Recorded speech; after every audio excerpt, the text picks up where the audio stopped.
안녕하세요. 과학으로 보는 세상시 오늘도 흥미진진 풍성한 과학 이야기와 함께 찾아왔습니다.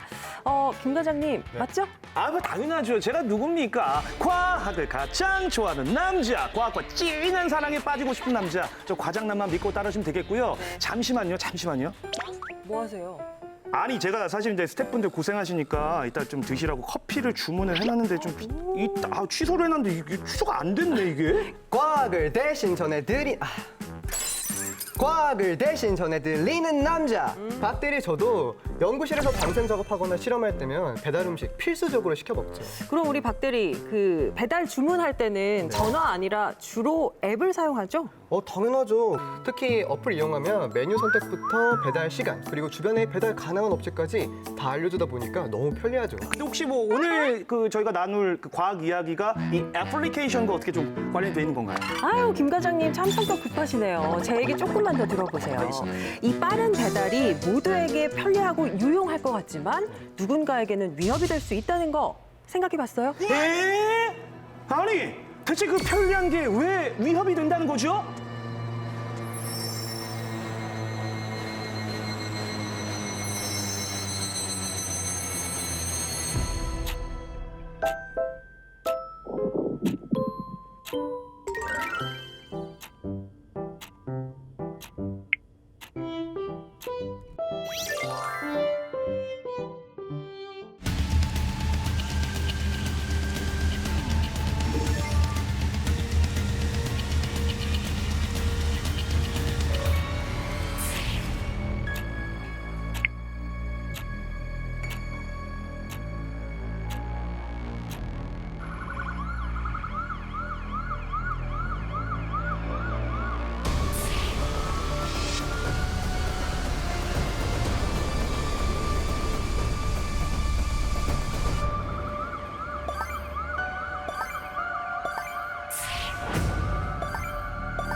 이제는 우리 삶에 때려야 뗄 수 없는 존재가 있죠. 바로 인공지능인데요. 이 인공지능이 도대체 뭐길래 우리 삶을 이렇게 쥐고 흔드는지 오늘 이분들과 함께 이야기 나눠보겠습니다. 자, 반갑습니다. 자기소개 부탁드릴게요.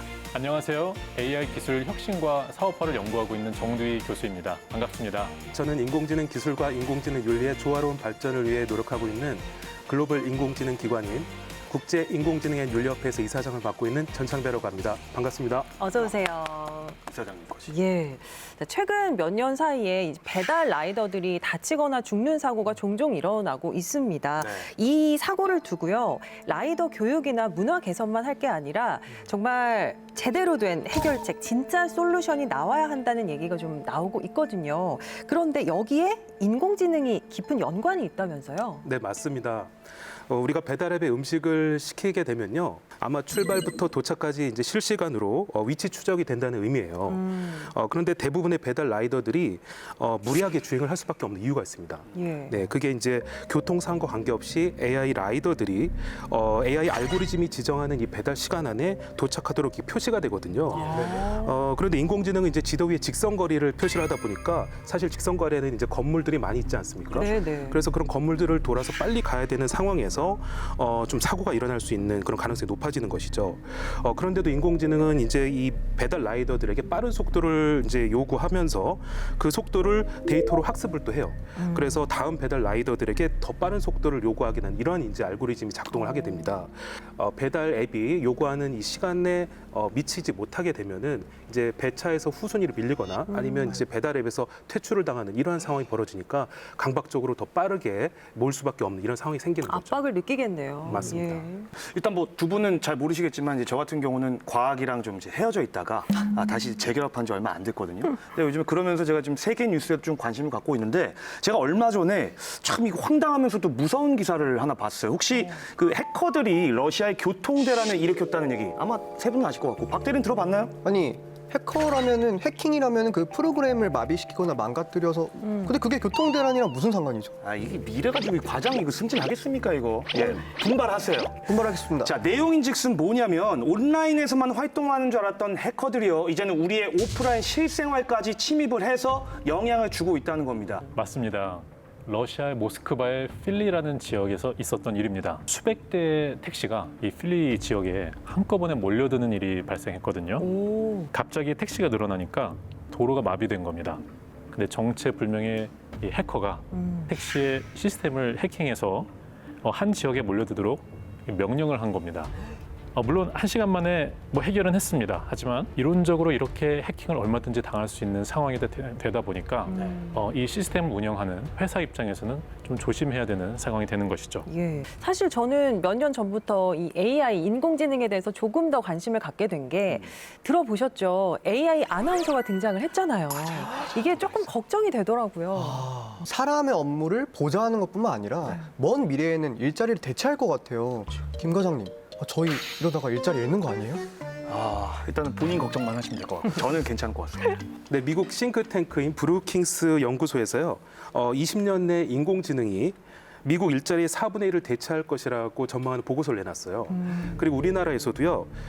직장인 10명 중 4명이 AI가 본인의 일자리를 대체하는 것에 대해서 위기감을 느끼고 있다. 네, 이런 발표를 또 했습니다. 네. 예를 들면 우리가 자율주행차 시대가 이제 대중화되면요. 네. 아마 버스 운전기사님들이나 택시 운전기사님들의 일자리가 사라질 가능성이 커져요. 네. 따라서 우리는 이분들이 전직 이직을 하실 수 있도록 재교육을 해드리고요. 네. 그리고 취업 알선 같은 부분들을 신경을 써드려야 됩니다. 이런 역할은 우리 정부와 기업에서 해줘야 되겠죠.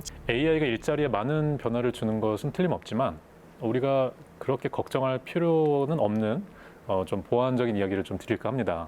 AI 아나운서가 등장하지만 사실 우리는 사람 아나운서를 보고 싶어 하지 AI 가상 인간을 더 보고 싶어 하진 않거든요. 다행이에요. 다행입니다. 네. 그리고 또 한 가지는 모든 일자리가 다 그렇지만 하나의 특정 반복 업무로만 되는 것보다는 네. 많은 일을 하는 그런 일들로 구성되어 있는 일자리들이 더 많습니다. 근데 AI가 이 모든 것들을 한꺼번에 다 대체하는 것은 사실 어려운 일이고 여러 가지 일 프로세스 중에서 AI가 좀 더 잘하는 그 부분에 AI가 이용이 되고 사람이 더 잘할 수 있는 부분에 좀 특화되는 방향으로 이렇게 조정이 되는 이런 변화가 있을 것이기 때문에 이런 변화를 잘 따라가면 오히려 기회가 더 많아질 걸로 보고 있습니다. 우리가 인공지능이 가진 능력에 대해서 조금 생각을 해볼 수 있었던 게 네. 다들 기억하실지 모르겠습니다. 알파고와 이세돌 구단의 바둑 대결이었어요. 그렇죠. 그 대결이 벌써 지금 6년 전이거든요. 맞아요. 그때 당시에는 어떻게 좀 승리를 예측을 하셨는지. 네, 저는 솔직히 예측하지 못했는데요. 왜냐하면 그 당시까지는 인공지능이 바둑에서는 인간을 이길 수 있는 실력이 안 됐어요. 네, 그 격차가 너무나 컸거든요. 그래서 설마 이길 수 있을까라는 좀 의구심이 있었습니다. 인공지능이 이길 가능성은 꽤 높아졌다고 보긴 했습니다. 왜냐하면 그 이전에 이미 체스 분야에서는 인공지능이 사람을 이긴 전례가 있었거든요. 그 시간 동안에 컴퓨팅 파워라든지 알고리즘이라든지 많은 어떤 개발된 부분이 있었기 때문에 가능성이 좀 높아진 상황이었죠. 사실 이 바둑이라는 게 한 수 앞을 내다보는 이 직관력이 굉장히 중요하잖아요. 그렇죠. 그런데 알파고 누가 만들었죠? 사람을 결국 사람 만들었잖아요. 그런데 어떻게 이 사람 만든 인공지능이 그 당시에 가장 세계에서 바둑을 잘 두는 이세돌을 이겼을까?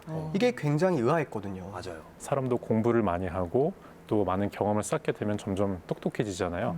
인공지능도 많은 데이터 학습, 또 강화 학습이라고 불리는 실전 연습을 또 많이 하게 되면은 점점 더 똑똑해지는데 그 학습량이 천문학적으로 많거든요. 엄청나게 방대한 학습을 하면서 실력을 굉장히 많이 키웁니다. 두 번째는 컴퓨팅이 굉장히 좋아졌습니다. 과거에는 이 복잡한 연산을 그 하드웨어로 다 처리하기가 굉장히 버거웠는데 요즘에는 하드웨어 기술이 정말 급격히 발전을 해서 정말 방대한 복잡한 이런 연산을 짧은 시간 동안 처리를 하게 됩니다. 이런 것들이 가능해지면서 복잡한 연산들을 아주 고도화해서 처리를 할 수 있게 되는 것이죠. 그러면 이제는 무조건 인공지능이 완승을 하게 되겠네요. 그렇죠? 맞습니다. 이제는요, 인간이 인공지능에게 바둑으로는 절대 이길 수가 없습니다. 절대 이길 수가 없습니다. 절대. 네, 절대. 아마 이세돌 구단이 이긴 1승이 인류가 거둔 유일한 1승이 될 거예요. 아니 그게 처음이자 마지막. 맞습니다. 사실 저도 그렇고요. 많은 분들이 인공지능 어떤 건지 대충은 압니다. 하지만 뭐냐라고 물었을 때 대답을 시원스럽게 하기는 어렵거든요. 예. 인공지능이 언제부터 연구가 시작되었는지 혹시 아시나요? 근데 꼭 굳이 그걸 저를 이렇게 뚫어주고 굉장히 롱롱하고 오래 전부터. 1960, 70년 아닐까요? 네, 인공지능은 사실 요즘 굉장히 좀 이렇게 회자가 되고 있지만 처음 인공지능 연구되기 시작한 거는 1950년대로 거슬러 올라갑니다. 그렇게 오래됐어요? 네, 그 인간이 할 수 있는 모든 것 또는 그 일부를 대신할 수 있도록 만든 기계, 컴퓨팅 이런 방향으로 시작된 광범위한 개념이라고 볼 수 있습니다. 학술적으로는 이렇게 오래됐지만 사실 산업계나 우리 일상생활에 들어온 지는 얼마 안 됐습니다. 그래서 우리에게는 이 기술은 굉장히 유망하지만 생소한 존재라고 볼 수 있죠. 인공지능은 우리에게 새로운 도구거든요. 이 기술을 우리가 사용하려면은 이 도구가 뭘 할 수 있는지를 알아야 하거든요. 그렇죠. 인공지능은 굉장히 광범위한 범위입니다. 그중에서 가장 대표적인 인공지능의 기능을 이야기를 한다면은 첫 번째는 recognition, 인식을 잘합니다. 아주 정밀하게 사람보다 더 뛰어나게 인식을 잘하죠. 두 번째는 prediction, 예측을 합니다. 앞으로 무슨 일이 일어날지를 먼저 아는 겁니다. 세 번째는 automation, 네 번째는 conversation, 소통입니다. 다섯 번째는 generation, 그림이나 음악이나 이런 것들을 만드는 이런 생성 기능입니다. 진짜 인공지능은 그야말로 뭐 못하는 게 없는 맞아요. 그런 존재인 것 같은데 대체 아까도 학습량 얘기를 좀 해주셨잖아요. 대체 얼마나 많은 학습량을 갖고 있길래 그런 얘기를 하신 건지. 최근에 이제 그 굉장히 회자된 AI 모델 중에 하나가 GPT-3입니다. 그리고 그 이전에 나온 모델이 GPT-2죠. GPT-3는 굉장히 방대한 신경망으로 구현된 그런 AI 모델이라고 볼 수 있습니다. 근데 GPT-3는 이 파라미터 수로 좀 비교를 많이 하는데요. 1750억 개의 파라미터를 사용합니다. 그리고 그 이전 모델이 그 파라미터가 15억 개였기 때문에 굉장히 차이가 많이 나죠. 또 우리가 이 GPT-3 이런 그 초거대 AI를 그 학습하는데 얼마나 많은 이 전력이 사용되는지도 보면 굉장히 놀랍습니다. GPT-3를 학습하는데 하루에 수천 페타플롭스가 사용된다고 합니다.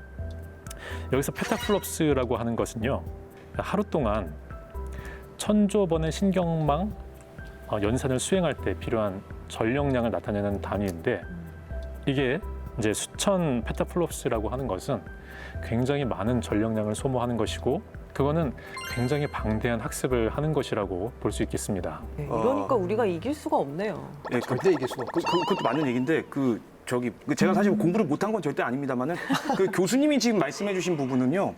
죄송합니다만 제 기준에서는 일단 전혀 이해가 안 됩니다. 왜냐하면 저희 또 문과 출신이라 숫자 막 지금 나오면 지금 굉장히 좀 헷갈리거든요. 좀 알기 쉽게 이렇게 설명해 주시면 안 될까요? 아이 과장님, 예. 이러시면 과학이 떠나가요. 지금 썸을 탈 수가 없어요. 어떻게 썸을 타겠어요? 제가 간단하게 설명해 드릴게요. 우리가 알고 있는 흔하디 흔한 동네 도서관이 책을 한 10,000권 정도 담고 있다고 합시다. 그러면 그런 도서관이 여기서 나오는 GPT-2 모델이라고 하면 네. 이 GPT-3는 그 주변에 있는 100개의 도서관을 한 도서관에 다 몰아넣은 거예요. 그러니까 그 도서관 안에 가면은 기존의 100개 도서관에서 볼 수 있는 막대한 자료들을 다 볼 수가 있는데 이걸 언제 볼 수가 있냐? 저희 뭐 도서관에 가면은 책 한 권 있는데 얼마나 걸리죠? 한두 시간 걸리나요? 그렇죠. 네, 그런데 거기 인공지능 도서관에서는 1초 만에 그 모든 100개 도서관급의 책들을 다 읽을 수가 있는 거죠. 와, 이걸 하루에 역시 다 처리하는 우리 어렵게 하다. 스마트 박대리. 이건 좀 제가 인정할게요. 좀 예, 이해가 진짜. 되셨나요? 예, 네. 됩니다. 이 인공지능은 그럼 이 모든 걸 독학으로 다 습득을 한 건지 그 어려운 독학을 한 겁니까? 학습할 데이터를 사람이 주어서 그걸 가지고 그 학습을 하는 지도학습 방식이나 비지도 학습이라고 불리는 뭐 이런 방법도 있고요. 아니면 학습할 데이터를 주진 않지만 스스로 여러 가지 좀 가상 실험이나 이런 것들을 스스로 하는 방식으로 하는 강화 학습도 있거든요. 이 학습 메커니즘 때문에 학습이 진행될수록 성능이 점점 더 좋아지고 이걸 이용하는 기업이나 일상생활에서의 사용하는 편리성도 더 높아질 수 있는 것이죠. 저는 여기서 한 가지 궁금증이 생깁니다. 그렇다면 국내 인공지능 기술 수준은 과연 어디까지 와 있는 걸까요? 지난 시간부터 자꾸 저를 이렇게 뭐 뚫어지게 보시는데 대본에도 없는 거를 왜 뭐 누가 작가님이 시켰어요? 뭐 저를 쳐다보면 뭐가 좀 뚝딱 나옵니까? 부담스러워요, 감독님. 예. 10분만 더 이렇게 10분만 더 잡게 10분만 어디서 열정맨 김 과장도 힘든 아침 기상. 그런 저의 아침을 밝혀주는 존재가 있었으니. 자기야 불 켜줘. 자기? 김 과장님 자기가 있었어요? 궁금하시죠? 자기야 나 아침 좀 찾아주라. 아, AI 로봇. 아우, 저 장가 갈 필요가 없어. 아, 가만. 아, 그냥 먹으니까 좀 심심한데. 자기야, 뮤직 큐. 네, 들려드릴게요. 우리 자기 아니 인공지능 기술과 함께라면 출근 준비도 커피 셰프 같을 수 있죠. 아, 차차차차. 자기야, 외출 모드 좀 부탁해. 사랑해. 꼼꼼 청소를 시작합니다. 시작부터 스마트한 하루.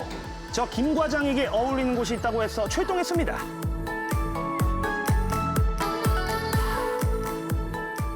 작가님이 얘기하신다 이 근처인 것 같은데. 아 이쪽인가 보구나.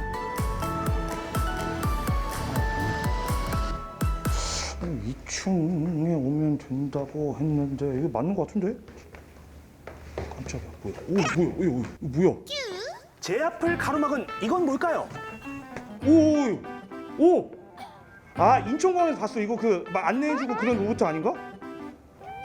어디 가니? 저기. 야 어디가? 어떻게 하라고? 제대로 되는 거 맞나? 네, 그거 제대로 동작하는 거 맞아요. 에? 자율 방역 로봇이라는 거예요. 아 자율 방역 로봇이요? 근데 저 실례지만 누구신지. 저는 한국기계연구원 김정중이고요. 이 로봇은 저희 팀에서 연구하는 로봇입니다. 아 박사님 반갑습니다. 예. 안녕하세요. 자율 방역 로봇. 이게 뭔데요? 이 로봇은 요즘같이 바이러스가 많은 시대에 아주 적합한 로봇입니다. 수많은 전염병과 살아가야 하는 우리. 그만큼 방역의 중요성은 점점 커져가는데요. 방역도 좀 더 똑똑하게 할 수는 없는 걸까요? 자율 방역 로봇은요, 센서를 통해 사람을 인식하고요. 이 바이러스가 많을 만한 공간을 예측해서 스스로 소독을 하는 인공지능 로봇입니다.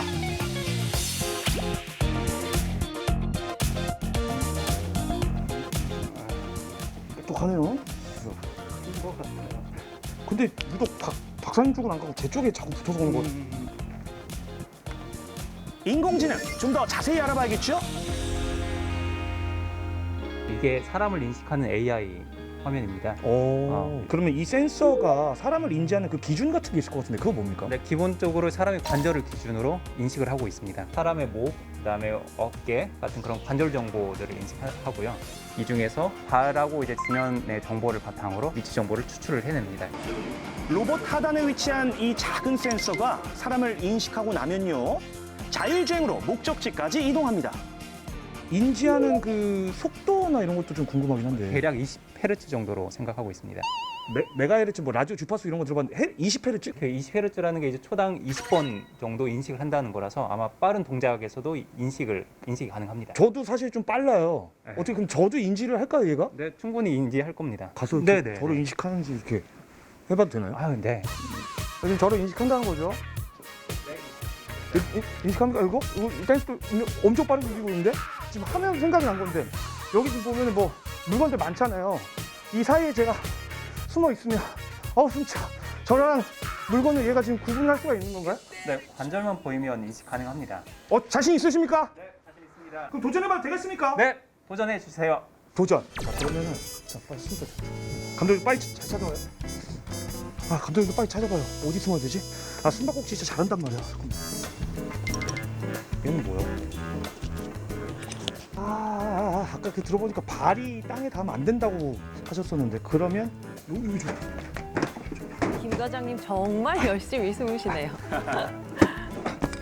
감독님도 빨리 숨어. 빨리. 꼭꼭 숨어라, 머리카락 보일라. 과연 저를 찾을 수 있을까요? 제 심장 소리 들리세요?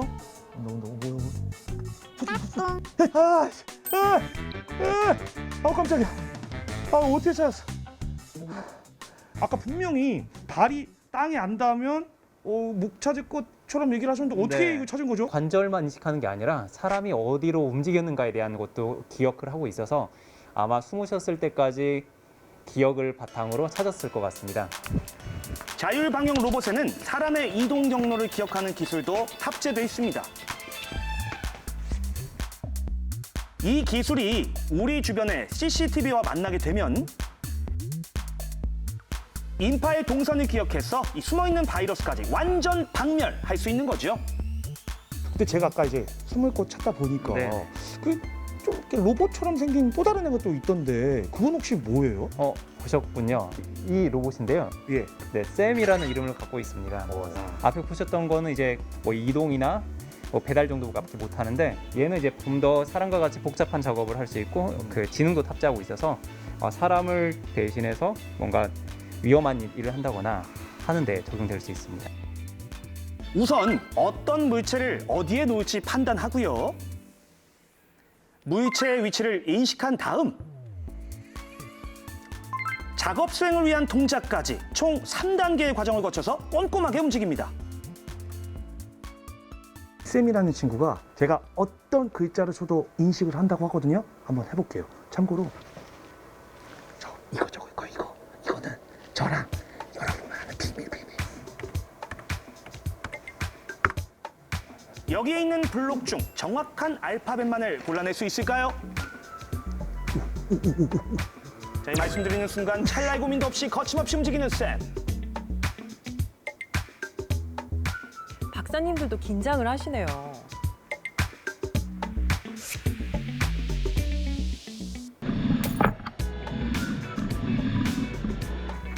순식간에 세 번째 글자까지 완성하더니 보이시나요? R-O-B-O-T 러버. 박수 쳐야 됩니다. 기립박수입니다. 진짜 한마디로 와우! 아직까지 모바일하고 팔 합쳐진 그쪽 영역은 전 세계적으로 이제 연구 초창기 단계입니다. AI 자체도 훌륭하지만 AI하고 로봇이 결합됐을 때 좀 더 많은 파급력을 가질 것 같습니다. 그래서 큰 글로벌 기업들도 관련된 연구들을 이제 하려고 하고 있고요. 예. 산업 현장의 인력난 해결과 생산성 증대는 물론이고요. 우리 일상의 편리함까지 세계는 이미 AI 로봇에 주목하고 있습니다. 이런 상황에서 저희도 저희만의 기술을 확보를 하고 하는 게 중요할 것 같습니다. 자, 박사님들, 이제 우리나라에 대한 이야기는 좀 들었는데 대체 다른 나라의 AI 로봇 개발 현황 어떻습니까? 실제로 이 인공지능 시장 규모도 급격하게 발전을 하고 있다면서요, 교수님? 네, 맞습니다. AI 기업의 시가총액을 보면은요, 2019년에 1조 달러 정도였습니다. 근데 2037년이 되면은 30조 달러로 성장하게 될 걸로 전망을 하고 있습니다. 그리고 딥러닝은 2037년이 되면은요, 그 연평균 성장률 기준으로 봤을 때 인터넷보다 7배가 더 많을 것으로 전망을 하고 있습니다. 그만큼 많은 성장을 하고 있고 그 성장률 또한 굉장히 크다는 점을 우리가 알 수 있습니다. 기업들이 왜 AI에 이렇게 많은 투자를 하는지 그 이유를 우리가 좀 살펴볼 필요가 있습니다. 그 공장을 운영하는데 고장이 납니다. 그런 고장이 나면은 우리가 수습을 하죠. 네. 근데 만약에 고장 나기 전에 고장이 날 걸 미리 예측해 가지고 고장 나지 않는 시설을 만들 수 있다면 얼마나 좋겠습니까? 그리고 젊은 인재들이 많이 회사를 이직하거든요. 네. 이직하기 전에 이직을 먼저 예측해서 먼저 잘해주면은 더 좋지 않을까요? 그거 괜찮은데요. 네. 그리고 또 재고가 떨어지기 전에 먼저 얼마나 팔지를 예측해서 미리 충분히 확보해 놓으면은 끊임없이 경영을 잘 할 수 있지 않습니까? 네. 여기에 AI가 적용이 됩니다. AI가 적용이 되면서 수익성을 높이고 효율성을 더 높여주기 때문에 기업 입장에서는 굉장히 가능성이 큰 기술이라 볼 수 있겠습니다. 그러니까 AI의 이 적용 범위가 생각했던 넓어요. 것보다 굉장히 높다. 사실 그래서 기대감이 더 크거든요. 왜냐하면 이 기업들이 서로 앞다퉈서 이 AI 기술 개발에 뭔가 투자를 한다. 그러니까 일종의 선의의 경쟁을 펼치게 되면 그만큼 우리 입장에서는 우리 삶이 더 편리해진 거잖아요. 네, 아주 쉬운 예로요. 우리가 그 스마트폰에 잠금을 해제할 때 이 비밀번호를 누르지 않고 이제 안면 인식을 통해서 잠금을 해제하는 기능이 있죠. 저도 네네네. 그거 써요. 맞아요, 맞아요. 네, 네. 이걸 이제 페이스 아이디라고 하는데 이러한 기능도 이제 인공지능 기술이 적용된 사례고요. 그리고 요즘 젊은 층들이 많이 활용하는 이제 뷰티 카메라 앱 같은 게 있어요. 네. 네, 이제 이거는 인공지능으로 이제 사진을 예쁘게 보정을 해준다든지 예. 분류를 알아서 해준다든지 이제 이러한 기능도 이제 인공지능이 적용된 사례라고 볼 수 있죠. 여러분이 해외여행에서 사용하는 이 번역기 있죠? 예. 네. 여기도 인공지능이 적용이 됩니다. 그러면 그 얘기는 뭐 앞으로 영어 공부를 할 필요가 없다는 얘기 그게 아닙니까? 또 그렇게 그러네요. 되나요? 그렇게 생각하지는 않습니다. AI가 많은 가능성을 가지고 있지만 아직까지 기술적인 한계는 있습니다. 그리고 이 언어라고 하는 것은 사실 이 정신적인 영역까지 포함하고 문화적인 영역도 다 포함하는 건데 그렇죠. AI의 이 자연어 처리 기술이나 번역 기술이 이 모든 것들을 다 담아내기는 아직은 좀 부족한 상황이라고 볼 수 있습니다. 현실적으로 가장 와닿는 거. 이 스마트폰 이게 아닐까 네, 이 생각이 좀 듭니다. 그러니까 어떨 때 보면은 얘가 어떻게 알고 내 마음을 이렇게 찰떡같이 알아들을까. 그래서 가까운 친구나 뭐 가족들보다도 이 스마트폰이 더 낫다는 생각이 들 때가 있는데 이 모든 것들이 가능한 거 전부 다 인공지능 기술이 발달한 덕분이잖아요.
그러니까 커트를 좀 사볼까? 어?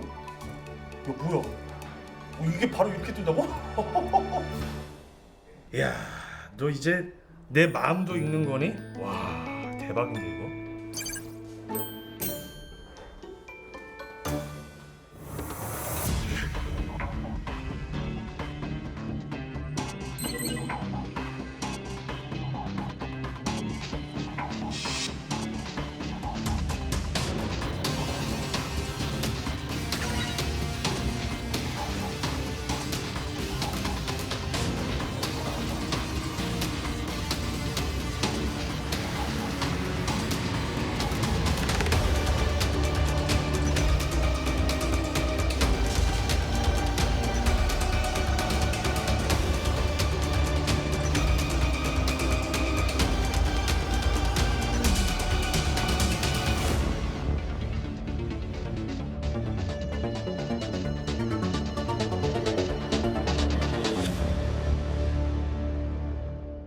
먼저 알고리즘이 무엇인지에 대해서 알고 넘어가야 할 것 같은데요. 예. 네.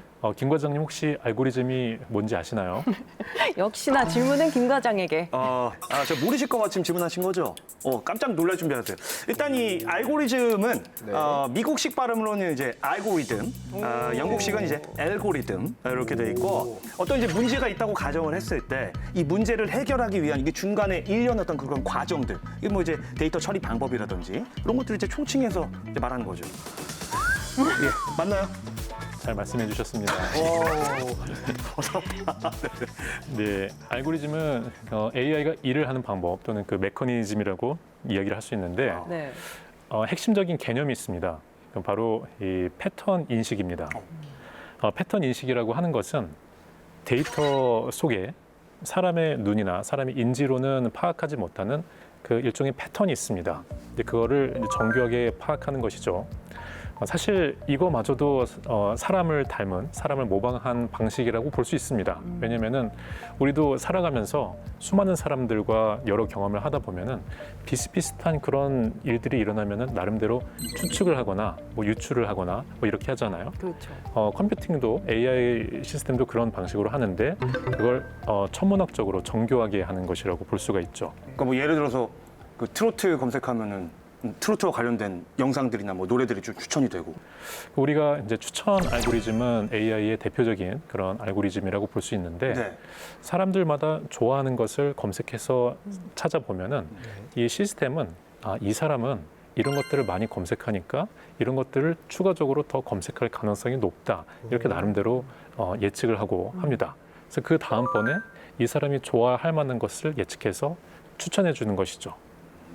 이런 방식으로 알고리즘이 적용이 되는 겁니다. 알고리즘 얘기를 하니까 이게 알아서 또 추천해주고 이런 거는 참 좋은데 또 한 가지 걱정이 되는 게 네. 다양한 정보가 많은데 내가 선호하는 정보만 계속 얻게 되는 게 아닌가라는 걱정이 들거든요. 이사장님은 어떤가요? 네, 이거는? 맞습니다. 그 AI 추천 알고리즘이요, 이용자에 맞추어서 이제 선호할 만한 정보와 컨텐츠만을 제공을 해주게 되면요, 결국 이용자는 이 편향된 정보만을 이제 접하게 되죠. 이 확증 편향이 심해지면요, 자신의 가치관과 신념에 부합되는 정보만 믿게 되고, 그 외의 정보는 모두 다 무시하게 돼서 결국 인간의 사고 굳어져 가지고요, AI 알고리즘이 만든 왜곡된 세상에서 살아가게 될 우려가 있습니다. 제 아무리 날고 뛰는 인공지능이라 하더라도 하나쯤은 단점이 뭔가 있을 것 같거든요. 설마 사람이 아니라 인간미가 없어서 단점이 없다, 뭐 그런 건 아니겠죠?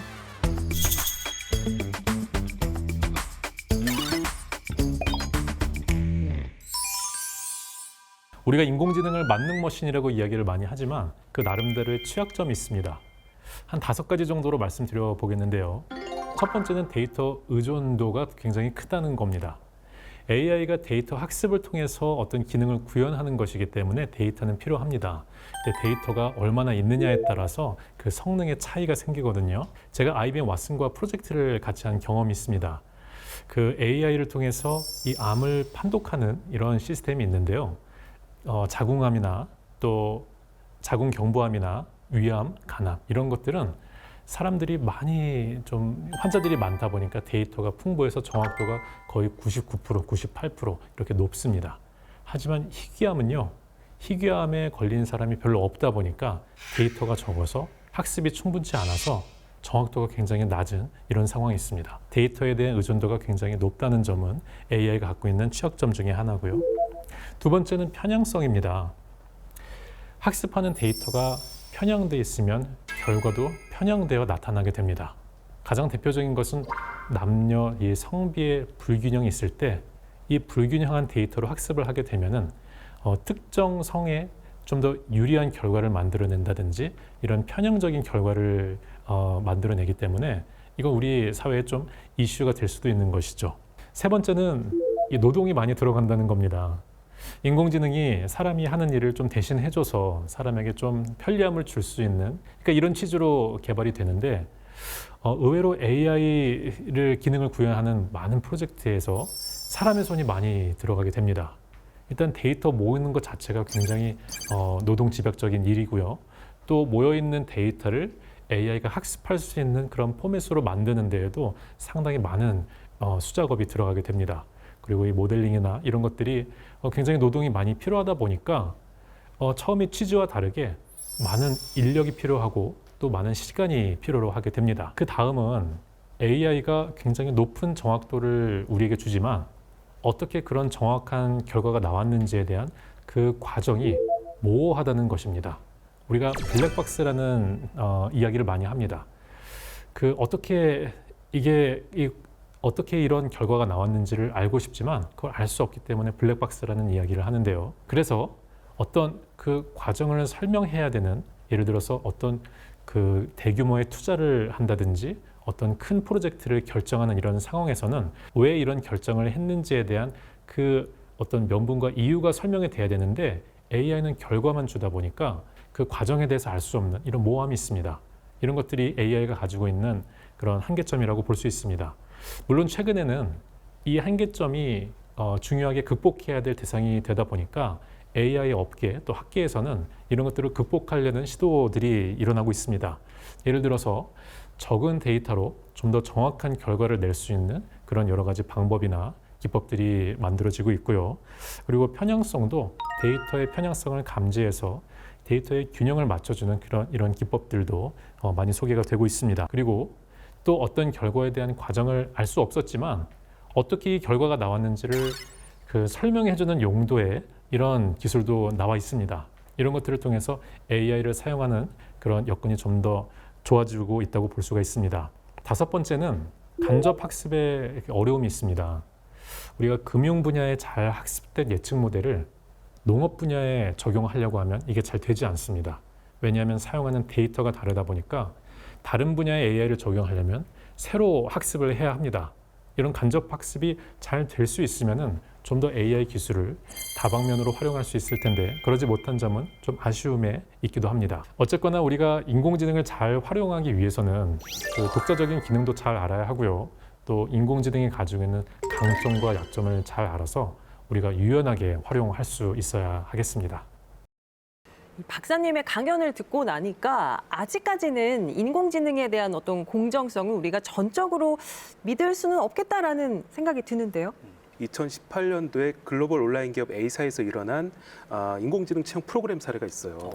2018년도 글로벌 온라인 기업 A사에서는요. 인공지능 채용 프로그램을 개발했습니다. 네, 그리고 이 프로그램을 적용하기 전에 최종 테스트 과정에서 편향된 결과가 발생하게 된 거예요. 입사 지원자들 중에서 남성 지원자들이 여성 지원자들보다 높은 점수를 받는 이런 편향된 결과가 나왔어요. 그래서 그 원인을 분석해 보니까 이렇게 인공지능의 편향성은요, 현재 인공지능이 학습에 기반이 되는 데이터 자체가 불완전하고 편향이 되어 있다 보니까 발생하는 문제예요. 항상 그 결과에 대해서 편향이 없는지 또는 오류나 이상이 없는지 우리가 철저히 확인하고 검증하는 절차가 필요하겠습니다. 인공지능이 점점 진화하면서 피해를 보는 사례도 늘어나고 있다고요? 네, 맞습니다. 최근에 러시아에서 일어난 일인데요. 그 국제 체스 경기 도중에 이 체스 로봇이 7살 소년하고 체스를 경기를 했는데요. 네. 이 체스 로봇이 이 손을 붙잡고 놔주지 않아가지고 손가락이 부러지는 사고가 일어났습니다. 너무 아프겠다. 네. 자, 인공지능도 결국은 이제 제품화되는 것이거든요. 이렇게 제품이 되다 보니까 고장이나 오류가 날 수밖에 없어요. 근데 문제는요, 인공지능이 이런 고장이 났을 때 도대체 왜 고장이 났고 어디에서 오류가 났는지를 알기가 힘들다는 겁니다. 자, 이것을 인공지능이 블랙박스와 같다라고 표현을 하거든요. 이 자동차의 블랙박스가 아니고요. 검은색 박스처럼 그 인공지능의 내부를 우리가 잘 알 수가 없고, 그리고 우리가 인공지능의 작동 원리를 완벽하게 설명할 수가 없다는 뜻입니다. 이렇게 되면 인공지능을 우리가 예측하기 힘들어지겠죠. 예, 그렇게 되면 결국 또 통제할 수도 없게 돼서 위험한 상황이 생길 수밖에 없게 되겠죠. 이 인공지능이 발전하면서 어떻게 보면 사람만이 할 수 있었다고 믿었던 이 창조의 영역까지 좀 침범을 당하는 게 아닌가 이런 좀 우려가 되기도 합니다. 실제로 사례를 보니까 뭐 작곡을 한다고 하기도 하고요. 소설책을 냈는데 이 소설책이 베스트셀러가 됐다 이런 얘기도 좀 들었거든요. 이거 제가 지금 옐로 카드를 꺼내야 될지 말아야 될지 고민인데 이게 반칙 아닙니까 이 정도면? 그렇죠, 반칙이죠. 제가 얼마 전에 들은 소식에서는 해외 한 유명 경매에서 엄청난 가격에 팔린 그림이 있었거든요. 네. 그런데 그 그림을 누가 그렸는지 아세요? 설마? 인공지능이 그렸다는 소식이 있더라고요. 대박이다. 말이 안 됩니다. 네. 근데 요즘에 AI가 그린 예술 작품이 많이들 이제 회자되고 있죠. AI를 통해서 정말 수준 높은 예술 작품들이 많이 나오고 있습니다.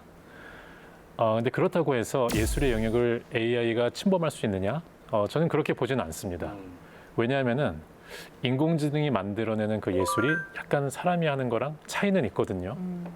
AI는 학습을 통해서 비슷하게 만들어냅니다. 그래서 사람들이 만들었던 여러 작품들을 학습해서 그와 비슷한 류의 새로운 작품을 만들어내는 것이죠. 근데 사람은 어떤 유사한 풍의 새로운 것도 만들어내지만 새로운 화풍도 만들어내거든요. 근데 인공지능은 새로운 화풍은 만들어내지 못합니다. 우리가 이렇게 이야기를 나눌 때도 저의 목소리를 듣기도 하고 저의 얼굴을 보고 또 저의 이 숨소리도 이제 느끼면서 이렇게 종합적으로 판단하면서 대화를 나누거든요. 네. 사람의 이 종합성에 비교한다면은 상당히 단편적이라고 볼 수 있죠. 그러면 사람처럼 이렇게 거대한 이 종합성을 구현하는 것은 저는 이 신의 영역이라고 보고 인공지능이 여기까지 이르는 것은 저는 불가능하다고 보고 있습니다. 그리고 이제 위협적인 것은요. 사실 AI 자체가 인류에게 위협적인 게 아니라 AI를 악용해서 사용하는 나쁜 사람들이 위협적인 것이죠. 그렇죠. 네.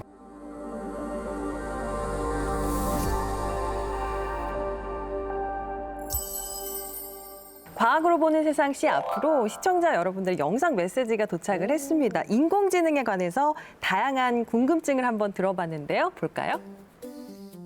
인간과 AI는 가족이 될 수 있을까요? 안녕하세요.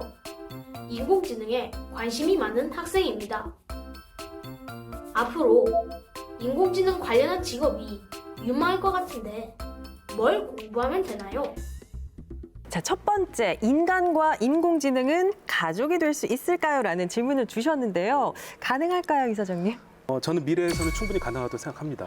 네, 아마 정말 인간과 똑같은 외모를 갖고 행동을 하는 그런 이제 안드로이드 로봇과 함께 살아가게 될 텐데 이 로봇들에게 인간과 같은 이제 자율성까지 부여가 된다면요. 우리가 영화에서 보면요, 그 인간이 AI하고 사랑도 하고 또 같이 가족처럼 살기도 하고 또 이런 장면이 많이 나오죠. 네. 근데 일단 우리가 인공지능을 생각하는 것만큼 인공지능도 우리를 또 어떻게 생각하는지 좀 궁금하기도 한데 네. 실제로 저희가 뭐 대놓고 이렇게 물어본 적이 없잖아요. 그렇죠? 네, 물어보신 적 없으시죠? 누구도.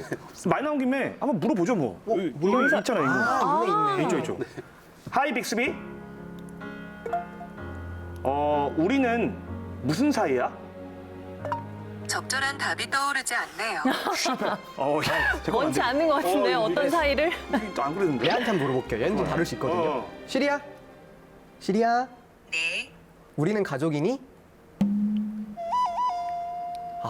대답을 대답 또 안 해요, 거부. 얘는. 대답을 안 하네. 그러니까 인공지능을 너무 의인화할 필요는 없다고 생각을 합니다. 그러니까 인공지능은 상대방의 감정을 인식하는 것 뭐 가능합니다. 이제 그렇다고 해서 기계가 감정을 갖는 건 아니고요. 예를 들어서 내가 어떤 썰렁한 농담을 하더라도 네. 친절하고 상냥하게 웃어주면 좋잖아요. 그럼요. 그렇죠. 인공지능이라 하더라도. 예. 네. 그리고 또 누군가 울고 있을 때 지금 슬픈 상황인 걸 알아줘서 뭔가 좀 이렇게 위로해주는 말 한마디라도 건네주는 인공지능 자체가 또한 사람처럼 감정이 있어가지고 사람과 어떤 감정의 교환을 하고 그러니까 이런 기계로 볼 것은 아니라고 봅니다. 자, 두 번째 질문 한번 해결해 볼까요? 인공지능 분야에 관심이 많은 우리 초등학생 친구가 한 질문이었는데 네. 인공지능 관련 직업을 가지려면 어떤 걸 공부하면 좋을까요? 교수님 미래가 좀 알려주세요. 맞아요. 네, 궁금한가요? 예, 궁금합니다. 사실 그 어떤 정답이 있는 건 아닙니다. 하지만 지금 이 시대가 AI가 많은 것을 바꾸고 있는 시대다 보니까 네. 그 AI 시대에 잘 우리가 그 대응할 수 있는 실력은 키울 필요는 있죠. 네. 근데 우리가 한 가지 참고해 볼 만한 거는요. 이제 일론 머스크나 빌 게이츠나 이 정보 혁명 시대를 이렇게 선도했던 이런 인물들이 어렸을 때 뭘 했는지를 우리가 좀 살펴볼 필요 있습니다. 이런 인물들은요. 그 초등학교, 중학교 시절에 뭐 했는지 아세요? 공부했겠죠? 뭘 공부했을까요? 교과서 위주의 공부. 그때부터 코딩을 했습니다. 코딩. 진짜요? 어린 시절부터 코딩을 했는데 어릴 때부터 익숙해지게 되면은 평생 쉬워집니다. 그래서 좀 그 일찍부터 경험을 쌓는 거는 또 컴퓨팅 사고를 일찍부터 기르는 것은 어쨌거나 도움이 된다고 보고 있습니다. 평소에 궁금했던 부분 속 시원하게 해소가 됐습니다. 맞습니다. 언제나 그렇듯이 오늘도 이 명쾌한 답변으로 그냥 제 속이 다 시원해집니다. 과학이 보이고 과학이 즐거워지는 시간. 자, 여러분은 스치기만 해도 과학 전문가가 되는 과학으로 보는 세상 C를 함께 보고 계십니다. 네, 오늘 인공지능에 대해서 함께 이야기를 나눠봤는데요. 인공지능 시대 앞으로 어떻게 발전을 더 하게 될까요, 교수님? 궁금합니다. 당분간은 AI 기술이 더 많은 성장을 하게 될 것입니다. 그리고 AI는 굉장히 광범위한 세계인데 각 세부적인 분야마다 나름대로의 성장을 하게 될 겁니다. 산업에서는 AI를 잘 도입해서 기업의 경쟁력을 높이는 그런 기업이 있을 수 있고 그렇지 못해서 좀 뒤처지는 기업이 있을 수 있습니다. AI 기술이 기업의 경쟁력을 높이는 데 굉장히 중요한 역할을 하는데 AI 선도 기업과 이 후발 기업 간의 이 격차는 시간이 지날수록 점점 커질 것으로 예상하고 있습니다. 우리 운동회 때요. 또는 체육대회 때 2인 삼각 경기를 많이 하죠. 네, 해보셨죠? 네. 이 발 한쪽을 붙고 친구랑 어깨 동무하면서 이제 같이 빨리 뛰어 달리는 경기인데요. 인공지능 기술과 인공지능 윤리가 이런 2인 삼각 경기가 같습니다. 그래서 인공지능 기술이 먼저 가려고 해도 넘어지게 되고요. 또 인공지능 윤리가 먼저 가려고 해도 또 넘어지게 돼요. 인공지능 기술과 윤리가 서로 보조를 맞추어서 조화롭게 가야지 넘어지지 않고 빨리 갈 수가 있습니다. 이렇게 인공지능 기술과 윤리는요, 항상 함께 가야 되는 동반자 관계고요. 이렇게 함께 조화롭게 발전해야만이 인공지능이 진정 인간과 인류의 편익과 행복을 가져다주는 그런 기술이 될 수 있겠습니다. 인공지능 기술 제대로 이용을 하면 네. 인류에게 정말 큰 이익을 줄 수 있지만 또 반대로 우리를 위협할 수 있는 존재이기도 하다는 거 기억을 해야 될 것 같고요. 인공지능과 공존해야 할 미래에 우리가 지켜야 할 가치가 뭔지 한번 또 생각해 보면 좋겠습니다. 맞습니다. 뭐 인공지능, 기계, 뭐 제 아무리 똑똑해진다 한들 우리의 이 따뜻한 마음까지는 가질 수 없는 거 아니겠습니까? 그리고 그 기술의 중심에는 우리 인간이 있다는 거 잊지 말아야겠습니다.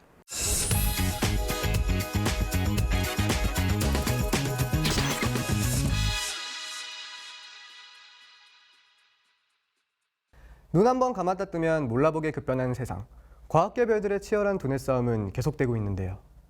놓치면 안 될 과학계의 따끈따끈한 이슈들, 과학통신원 박대리가 친절하게 알려드립니다. 한국과학연구원은 자동차 표면을 긁혀도 스스로 원상복구가 되는 투명 코팅 소재를 개발했습니다. 아니, 왜? 그야 흠집이 생긴 자동차를 보면 마음이 아프기 때문이라고만 하면 과학 이수다가 아니겠죠? 자동차를 다시 코팅하면 우리 몸에 해로운 물질이 다량으로 발생하는데요. 그래서 건강도 지키고 탄소 중립에도 도움을 주기 위해 개발했습니다. 자동차뿐만 아니라 스마트폰, 컴퓨터 등에서도 무궁무진하게 사용될 수 있다고 합니다. 한국생산기술연구원은 물속 미세 플라스틱을 제거하는 친환경 입자 제거 기술을 개발했습니다. 아니, 왜? 쪼개지고 쪼개져 바다로 흘러간 미세 플라스틱, 결국은 우리에게 돌아와 인체 생체 기능을 교란하는 등 우리의 삶을 위협하게 되는데요. 환경과 우리를 지키기 위해서 친환경적으로 미세 플라스틱 입자를 제거해 물속 생물들의 안전과 환경을 지켜줄 예정이랍니다. 한국과학기술원 카이스트에서는 발전소에서 버려지는 열을 전기 에너지로 바꾸는 기술을 개발했습니다. 아니, 왜? 발전기에서 버려지는 열 에너지를 활용해 더 효율적인 전기 에너지를 생산하기 위해서인데요. 덕분에 우리는 고효 에너지 생산에 대한 기대가 더욱 커졌습니다. 오늘도 대한민국 과학 발전을 위해 힘쓰는 과학자분들 모두 파이팅입니다. 지금까지 과학통신원 박대리가 전해드린 과학 이수다였습니다. 네, 오늘은 인공지능의 빛과 그림자에 대해서 이야기 나눠봤는데요. 두 분 어떠셨나요? 네, 우리 역사가 굉장히 변화를 계속하죠. 그리고 지금 변화의 이 핵심 키워드는 AI가 있습니다. 네, 이런 중요한 이 AI에 대해서 좀 더 알아갈 수 있는 그런 시간을 갖게 되어서 굉장히 유익하고 또 즐거웠습니다. 네. 네, 저도 과학으로 보는 세상 시를 자주 애청하는데요. 인공지능 윤리에 대해서 언제 주제로 다루나 좀 기대를 많이 했었는데 네, 오늘 드디어 이렇게 직접 방송도 하고 또 네. 재밌는 이야기도 많이 나누게 돼서 너무 영광이었고 감사했습니다. 네. 네, 오늘 방송으로 인공지능에 대해서 어려워하지 마시고 많이 가까워지는 그런 계기가 되셨으면 좋겠습니다. 예, 두 분 오늘 함께해 주셔서 고맙습니다. 네, 저희가 준비한 소식 여기까지입니다. 다음 시간에 더 유익한 이야기 들고 찾아오겠습니다. 과학이 보인다. 과학이 즐거워진다. 스치기만 해도 당신은 과학 전문가. 과학으로 보는 세상, 씨!